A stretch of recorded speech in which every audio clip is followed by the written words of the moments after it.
கலைமகள் matric மேல்நிலைப்பள்ளி. இப்போது நீங்கள் 12th படிக்க முடிச்சது இந்த ஏஜ்குள்ளே தான் நீங்கள் இந்த எக்ஸாம் கொடுக்க முடியும். மற்ற எக்ஸாம் மாதிரி நீங்கள் லேட்டராக வந்து ட்ரை பண்ணிக்கலாம், அப்புறமா பண்ணிக்கலாம்னா ஒரு 19 இயர்ஸ் ஆனாலே உங்களால் எக்ஸாம் கொடுக்க முடியாது. 19-20 ஆனால் கூட திரும்ப என்டிஏ உள்ளே போகணும் அப்படின்னு சொல்லிட்டு நீங்கள் எய்ம் பண்ண முடியாது. இந்த கரெக்டான டைமில் இருக்க ஆப்பர்ச்சுனிட்டியை வந்து கரெக்டாக நீங்கள் யூஸ் பண்ணிக்கோங்க. அதுக்குன்னு சொல்லி நெகட்டிவ் மார்க்கிங் இருக்குது அப்படின்றதுக்காக இந்த எக்ஸாம் அப்ளை பண்ண பயப்படுறதா இல்லை இந்த எக்ஸாம் ஏன் கொடுக்கணும் அது மாதிரி தாட்ஸ்லாம் வச்சுக்காதுங்க. இது வந்து one of the easiest exam தான். கரெக்டாக பிளான் பண்ணி ஒரு ஸ்ட்ராட்டஜைஸ் பண்ணி நீங்கள் ப்ரிப்பேர் பண்ணும்போது இந்த எக்ஸாம் வந்து லைக் கிளியர் பண்ணக்கூடிய ஒரு எக்ஸாம் தான். அதுக்கு ஒரு பெஸ்ட் எக்ஸாம்பிள் தான் பவானி சங்கர். அப்புறம் அவரோட ஃப்ரெண்ட்ஸும் கிளியர் பண்ணியிருக்காங்க இந்த எக்ஸாம்.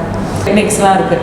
டெக்னிக்ஸுன்ற இது மாதிரி டேர்ம்ஸ்லாம் அது வந்து ஒரு சில விஷயம். இப்போ ஸ்கூலில் வந்து நம்ம ஒரு டிஸ்கிரிப்டிவ் இப்போ 2 மார்க்ஸ்னால் இவ்வளோ தான் எழுதணும், 10 மார்க்ஸ்னால் இவ்வளோ தான் எழுதணும். அதே மாதிரி தான் இந்த எக்ஸாம்லேயும் இவ்வளோ தான் அட்டன் பண்ணணும் அப்படி இருக்குது. அதை கரெக்டாக கால்குலேட் பண்ணாலே இந்த எக்ஸாம் வந்து கிளியர் பண்ணலாம். எல்லாமே ஸ்கூல் புக்ஸில் தான் இருக்குது. அதை வந்து சோர்ஸாக வச்சுட்டு நீங்கள் ப்ரிப்பரேஷன் வந்து பண்ணலாம். கலைமகள் மெட்ரிக் மேல்நிலைப்பள்ளி, காட்டுமன்னார் கோயில். யூத் பேப்பரின் இனிய வணக்கம். என் நேம் ரஞ்சிதா. நான் வந்து இந்தியன் நேஷனல் டிஃபென்ஸ் இன்ஸ்டியூட்டோட அகடமிக் ஹெட்டாக இருக்கேன். லாஸ்ட் 5 இயர்ஸாக வந்து இந்த டிஃபென்ஸ் எக்ஸாம்ஸ்க்கு வந்து ட்ரைனிங் வந்து ப்ரொவைட் பண்ணிகிட்ருக்கேன். ஸோ நான் சைனிக் ஸ்கூல், மிலிட்ரி ஸ்கூல்ஸ்லேருந்து நெக்ஸ்ட்டு என்டிஏ, அப்புறம் சிடிஎஸ், சிஏபிஎஃப் இது மாதிரி கிராஜுவேட்ஸ் வந்து டிஃபென்ஸ் உள்ளே போகிறதுக்கான எக்ஸாமினேஷன், இந்த எல்லா எக்ஸாமுக்கான அகடமிக்ஸ்க்கு வந்து நான் பார்த்துக்கிறேன். இப்போ இந்த என்டிஏ எக்ஸாமுக்கு ப்ரிப்பேர் பண்ணும்போது உங்களுக்கு வந்து இப்போது என்ன மாதிரி எக்ஸாம் சிலபஸ் இருக்கும், என்ன மாதிரி பேட்டர்ன் இருக்கும், இதெல்லாம் நம்ம பார்த்துட்டு இருக்கோம். இதில் வந்து சில கேண்டிடேட்ஸ் வந்துட்டு இப்போ எப்படி ப்ரிப்பேர் பண்ணுறது இது அப்படி மெயினாக பார்க்கும்போது ஓகே நம்ம எக்ஸ்ட்ரா நிறையா படிக்கணும் போல் ஸ்கூல் எக்ஸாம்ஸ் தவிர்த்து அப்படி பார்க்கணும். இப்போ 9th and 10th புக்ஸ் தான் மெயின். இதை தவிர்த்து சில டாபிக்ஸ் 11th and 12th ஸ்டாண்டர்டில் இருக்குது.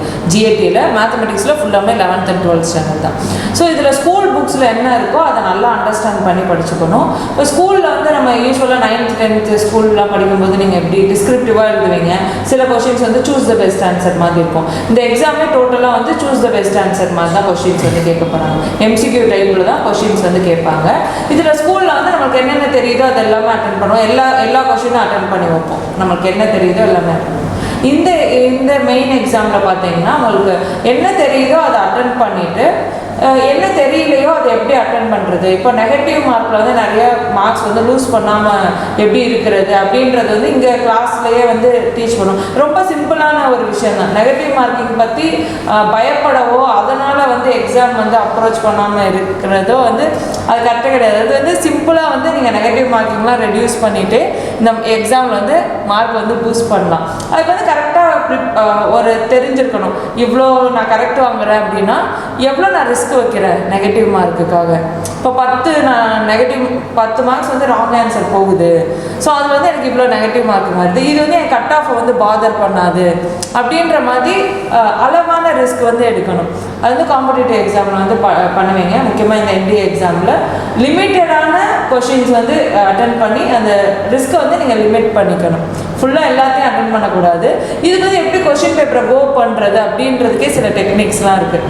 டெக்னிக்ஸுன்ற இது மாதிரி டேர்ம்ஸ்லாம் அது வந்து ஒரு சில விஷயம். இப்போ ஸ்கூலில் வந்து நம்ம ஒரு டிஸ்கிரிப்டிவ் இப்போ 2 மார்க்ஸ்னால் இவ்வளோ தான் எழுதணும், 10 மார்க்ஸ்னால் இவ்வளோ தான் எழுதணும். அதே மாதிரி தான் இந்த எக்ஸாம்லேயும் இவ்வளோ தான் அட்டென்ட் பண்ணணும் அப்படி இருக்குது. அதை கரெக்டாக கால்குலேட் பண்ணாலே இந்த எக்ஸாம் வந்து கிளியர் பண்ணலாம். எல்லாமே ஸ்கூல் புக்ஸில் தான் இருக்குது.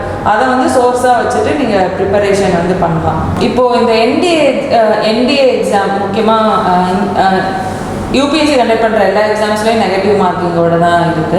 ஸோ இந்த என்டிஏ எக்ஸாம்லேயும் அதே பேட்டர்ன் தான் ஃபாலோ பண்ணுறாங்க. ஒவ்வொரு ரைட் ஆன்சருக்கு ஒரு மார்க் வந்து அலாட் பண்ணுறாங்க. அதே மாதிரி நீங்கள் தப்பாக ராங் ஆன்சர்ஸ் பண்ணும்போது 1/3 ஆஃப் த மார்க்ஸ் வந்து நெகட்டிவாக டிடெக்ட் பண்ணிடுவாங்க. அதாவது நீங்கள் ஒரு கொஷின் எழுதுறீங்க, அதுக்கு வந்து 1 மார்க் தராங்க அப்படின்னா நீங்கள் இன்னொரு கொஷின் வந்து தப்பாக எழுதுறீங்கன்னா அதில் 0.33 மார்க்ஸ் நீங்கள் எடுத்த மார்க்லேருந்து டிடெக்ட் பண்ணிடுவாங்க. ஸோ உங்களுக்கு வந்து அப்போது எடுத்த மார்க்லேருந்து நெகட்டிவாக போகிறதுக்கு சான்ஸ் இருக்குது. ஸோ இதை வந்து நீங்கள் இதை நினச்சி ஒரி பண்ண தேவையில்லை. நீங்கள் கொஷின் பேப்பர் இப்போ 100 கொஷின் மொத்தமாக எழுதும்போது இப்போது நீங்கள் எவ்வளோ கரெக்ட் ஆன்சரு உங்களுக்கு தெரியுது, ஷியோராக இதுதான் கரெக்டு அப்படின்னு எவ்வளோ தெரியுது, எவ்வளோ வந்து ஐடியா இல்லை, சுத்தமாக ஐடியா இல்லை, இதில் எது வந்து கன்ஃபியூஸ்டாக இருக்குது. 2 ஆப்ஷன் எலிமினேட்டிங் மெத்தட்னு சொல்லுவாங்க. இப்போ எம்சிக்யூஸில் இப்போ 4 ஆப்ஷன் இருக்குன்னா 2 ஆப்ஷனில் எனக்கு டவுட்ஃபுல்லாக இருக்குது. இது மாதிரி வரும்போது இது எப்படி வந்து செலக்டிவாக நம்ம அப்ரோச் பண்ணணும். இப்போ அந்த டவுட்ஃபுல்லாக இருக்க கொஷின், இப்போ 100 கொஷினில் வந்து உங்களுக்கு 60 கொஷின் ஷுவராக தெரியுது, ஒரு 10 கொஷின் டவுட்ஃபுல்லாக இருக்குது அப்படின்னா நீங்கள் அது மாதிரி கொஷின் வந்து எப்படி கொடுக்கணுன்றது வந்து சப்ஜெக்ட் வைஸாகவும் அதுக்கு வேரி ஆகும். அதுக்கான கைடன்ஸ் எல்லாமே கொடுப்பாங்க.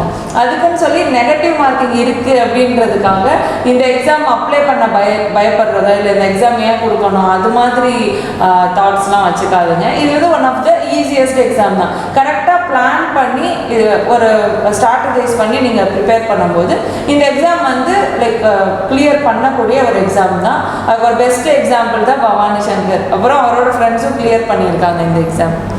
ஓகேங்களா? ஸோ அவரும் உங்கள் ஏஜில் உங்களை மாதிரி 12th ஸ்டாண்டர்ட் கம்ப்ளீட் பண்ணிட்டு 18 இயர்ஸ் தான் ஆகுது. அவர் எல்லா ப்ராசஸும் முடிச்சிட்டாரு. லாஸ்ட் இயர் எக்ஸாம் கொடுத்தாரு, இப்போ எல்லா ப்ரொசீஜரும் முடிச்சுட்டு இப்போ MBA உள்ளே போகிறாங்க. ஸோ உங்கள் மாதிரி 12th ஸ்டாண்டர்டில் படித்து 11th 12th படிக்கும்போது ப்ரிப்பரேஷன் பண்ணி தான் இவங்களும் எக்ஸாம் கிளியர் பண்ணி உள்ளே போகிறாங்க. ஸோ அந்த ஆப்பர்ச்சுனிட்டியை வந்து நீங்கள் கரெக்டாக கிராப் பண்ணிக்கோங்க. இப்போது நீங்கள் 12th படிக்க முடிச்சது இந்த ஏஜ்குள்ளே தான் நீங்கள் இந்த எக்ஸாம் கொடுக்க முடியும். மற்ற எக்ஸாம் மாதிரி நீங்கள் லேட்டராக வந்து ட்ரை பண்ணிக்கலாம், அப்புறமா பண்ணிக்கலாம்னா ஒரு 19 இயர்ஸ் ஆனாலே உங்களால் எக்ஸாம் கொடுக்க முடியாது. 19-20 ஆனால் கூட திரும்ப NDA உள்ளே போகணும் அப்படின்னு சொல்லிட்டு நீங்கள் எய்ம் பண்ண முடியாது. இந்த கரெக்டான டைமில் இருக்க ஆப்பர்ச்சுனிட்டியை வந்து கரெக்டாக நீங்கள் யூஸ் பண்ணிக்கோங்க. மற்ற எக்ஸாமுக்கும் இந்த எக்ஸாமுக்கும் என்ன ஒரு மெயின் அட்வான்டேஜ் என்னென்னா, இப்போ நீங்கள் ஒரு UPSC சிவில் சர்வீஸ் எக்ஸாமோ இல்லை வந்து TNPSC எக்ஸாமோ இல்லை மற்ற எக்ஸாம்ஸ்லாம் போகும்போது ஏஜ் வந்து பார்த்தீங்கன்னா இப்போ 21 வயசுலேருந்து எழுதலான்னா 35 வயசு வரைக்கும் எக்ஸாம் கொடுக்குறதுக்கான ஆப்பர்ச்சுனிட்டி இருக்கும். இப்போ காலேஜ் முடித்தவங்களும் எழுதுவாங்க, 35 இயர்ஸ் இருக்கிறவங்களும் எழுதுவாங்க. இப்போ அவங்களுக்கும் ரொம்ப எக்ஸ்பீரியன்ஸ் வைஸ் வந்து டிஃப்ரென்ஸ் இருக்கும். பட் வந்து இந்த எக்ஸாம் வந்து பார்த்தீங்கன்னா உங்களுக்கு 16.5 to 19.5 தான்.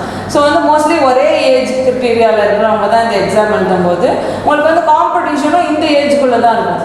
உங்களுக்கு என்ன தெரியுதோ அந்த பாசிபிள் இதுதான் வந்து மற்ற கேண்டிடேட்டுக்கும் தெரிஞ்சிருக்கும். உங்களுக்கு என்ன எக்ஸ்பீரியன்ஸ் எக்ஸ்போஷர்ஸ் இருக்கோ அதே தான் மோஸ்ட்லி பாசிபிளாக தான் மற்ற கேண்டிடேட்ஸ்க்கும் இருக்கும். ஸோ வந்து உங்களுக்கு காம்படிஷன் லெவல் வந்து பார்த்தீங்கன்னா இது கொஞ்சம் சிம்பிளாக இருக்கும். மற்ற கெசடைஸ்ட் ஆஃபீஸர் என்ட்ரிஸ்லாம் கம்பேர் பண்ணும்போது இந்த என்ட்ரி வந்து உங்களுக்கு காம்படிஷன் வந்துட்டு ஏஜ் வைஸ் பார்த்தீங்கன்னா கம்மியாக இருக்கும். த்ரூஅவுட் அப்ளை பண்ணி கொடுக்குறவங்களோட எண்ணிக்கையுமே வந்து கம்மியாக தான் இருக்குது. ஸோ அதை வந்து நம்ம தெரிஞ்சுட்டு நம்ம இயர்லியராகவே ஒரு 10th முடித்ததுமே இதுக்கான ப்ரிப்பரேஷன் ஸ்டார்ட் பண்ணோன்னா இன்னும் ரொம்ப ரிலாக்ஸ்டாக ப்ரிப்பேர் பண்ணலாம். இல்லை உங்களுக்கு வந்து 11th 12th அப்போ தான் தெரியுது அப்படின்னா லேட்டே கிடையாது. நீங்கள் எப்போ இருந்து கூட ப்ரிப்பேர் பண்ண ஸ்டார்ட் பண்ணலாம். உங்களுக்கு ஒரு அட்டெம்ப்ட் இருந்தால் கூட அந்த அட்டெம்ப்ட் வந்து பெஸ்ட்டாக எப்படி கொடுக்கணுமோ அதை நீங்கள் பிளான் பண்ணிக்கலாம். நீங்கள் இப்போ உங்களுக்கு வந்து 11th 12th தான் நீங்கள் படிச்சிருக்கீங்க, 12th கம்ப்ளீட் பண்ணிட்டீங்க, உங்களுக்கு வந்து அந்த ஏஜ் லிமிட்குள்ளே இருக்கீங்க NDA எக்ஸாம் கொடுக்க அப்படின்னா நீங்கள் UPSC வெப்சைட்டில் போயிட்டு இந்த எக்ஸாம் கொடுத்து நீங்கள் அப்ளை பண்ணலாம். பசங்க பொண்ணுங்க 2 பேருமே எக்ஸாம் கொடுக்க எலிஜிபிள். கேர்ள்ஸுக்கு வந்து இதுக்கு எந்த ஒரு அப்ளிகேஷன் ஃபார்ம் ஃபீயும் இல்லை. பாய்ஸுக்கு வந்து அரௌண்ட் 200 வந்து சார்ஜ் பண்ணுறாங்க. ஸோ அவ்வளோதான், உங்களுக்கு சிம்பிள் தான் இந்த அப்ளை பண்ணுறதுக்கான ப்ரொசீஜரும். ஸோ நீங்கள் இந்த ஏஜ் லிமிட்குள்ளே இருக்கும்போது நீங்கள் அழகாக எக்ஸாம் கொடுத்து ஒரு டைம் ஜஸ்ட் நீங்கள் கொடுக்கணும்னு ஆசைப்பட்டீங்கன்னா கூட எக்ஸாம் அப்ளை பண்ணிட்டு நீங்கள் கொடுத்து அந்த எக்ஸ்போஷர் வந்து உங்களுக்கு கிடைக்கும். நீங்கள் NDA எக்ஸாமோ இல்லை வந்து டிஃபென்ஸ் எக்ஸாம்ஸ்க்கு நீங்கள் ப்ரிப்பேர் பண்ணணும், உங்களுக்கு அதுதான் எய்மாக இருக்குது அப்படி நீங்கள் இருக்கீங்க அப்படின்னா ஸோ நீங்கள் தாராளமாக எங்களை வந்து அப்ரோச் பண்ணலாம். ஸோ இந்த institute NDA national defence institute, நான் தான் அகாடமிக் ஹெட்டிங்க, என் நேம் ரஞ்சிதா. ஸோ இது வந்து கிண்டியில் இருக்குது, சென்னையில்.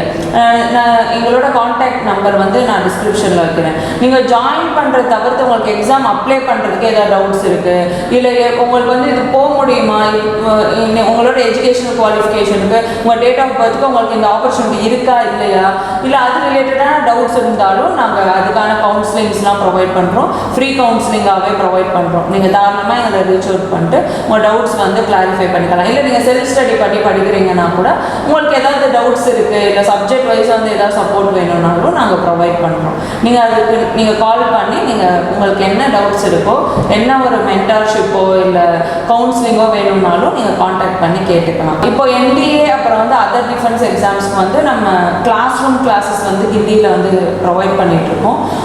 நம்மக்கிட்ட வந்து அதர் ஸ்டேட்லேருந்து வந்து இங்கே ஸ்டே பண்ணி பசங்க வந்து படிச்சுட்ருக்காங்க.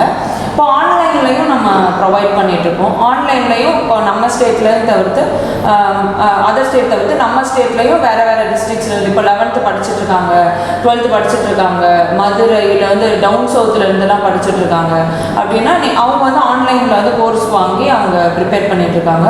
இந்த ஆன்லைன் கிளாஸ் டைமிங் வந்து உங்களுக்கு ஈவினிங் டைமில் தான் இருக்கும். ஸோ ஸ்கூல் போயிட்டு ஈவினிங்கில் வந்து இந்த ஆன்லைன் கிளாஸஸும் நீங்கள் அக்சஸ் பண்ணிக்கலாம். ஸோ அது ரிலேட்டடாக ஏதாவது டவுட்ஸ் இருக்குது அப்படின்னா எங்களோட வெப்சைட் www.nationaldefenceinstitute.in இந்த வெப்சைட்டில் போனீங்கனாலே டீட்டெயிலாக உங்களுக்கு எல்லா இன்ஃபர்மேஷனும் இருக்கும். அது போக டிஃபென்ஸ் பற்றின நிறைய இன்ஃபர்மேஷன் வந்து வெப்சைட்லேயே நீங்கள் பார்க்கலாம். இதே எக்ஸாமுக்கு இல்லை டிஃபென்ஸ் எக்ஸாம்ஸ்க்கு நீங்கள் ப்ரிப்பேர் பண்ணணும்னு நினைக்கிறீங்கன்னா உங்களுக்கு வந்து நாங்கள் ஃபுல் சப்போர்ட் வந்து ப்ரொவைட் பண்ணுறோம். All the best for your future. ஓகேங்களா? சீக்கிரமாக வந்து எக்ஸாம் கொடுத்து கிளியர் பண்ணி ஆஃபீஸராக வாங்க. கலைமகள் மெட்ரிக் மேல்நிலைப்பள்ளி காட்டுமன்னார் கோயில்.